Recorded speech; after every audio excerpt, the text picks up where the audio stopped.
Thibaut travaille depuis Lyon-Bron sur les cartes de la Drôme et de l'Ardèche. Il n'est pas spécialiste de ces zones, mais c'est désormais son activité 2 jours par semaine pour pallier le manque de collègues prévisionnistes à Montélimar. Une situation que Thibaut déplore. On fait de moins en moins d'expertise locale, on a de moins en moins de temps à consacrer au grand public, aux différents clients, et donc évidemment l'évolution de Météo France m'inquiète grandement. Dans la Drôme, il n'y a plus que 3 prévisionnistes, dont 2 proches de la retraite. Leur départ signerait la mort de cette antenne de Météo France ouverte en 1921. En 2015, c'est Aubenas en Ardèche qui fermait.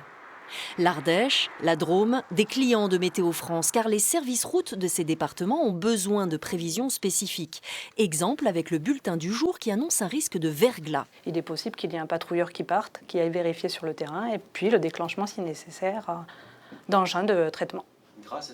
Grâce à ces prévisions qui sont relativement précises, qui nous permettent de ne pas engager des moyens s'il n'y en a pas besoin.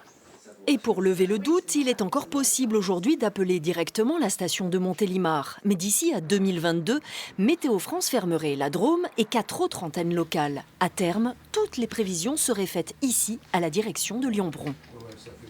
On n'est pas capable de rentrer dans cette finesse de détail-là. On voit très grosso modo les montagnes d'un côté, la vallée du Rhône de l'autre, et puis les montagnes de l'autre côté. Mais massif par massif, région par région, avec les localités qui ont besoin de fournitures météorologiques fines, il n'y a que le terrain qui peut le faire. Mais pour la direction, les modèles satellites envoyés de Toulouse sont désormais bien suffisants.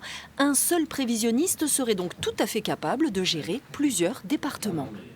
Par le biais justement des nouvelles technologies, de ce qu'on peut mettre en place, c'est d'appréhender en fait des territoires plus importants. Et également, donc, il y a un certain nombre de processus qui sont automatisés qui lui permettent aussi de gagner du temps. Entre 40 et 60 personnes ne seraient pas remplacées d'ici à 4 ans, c'est un tiers des effectifs.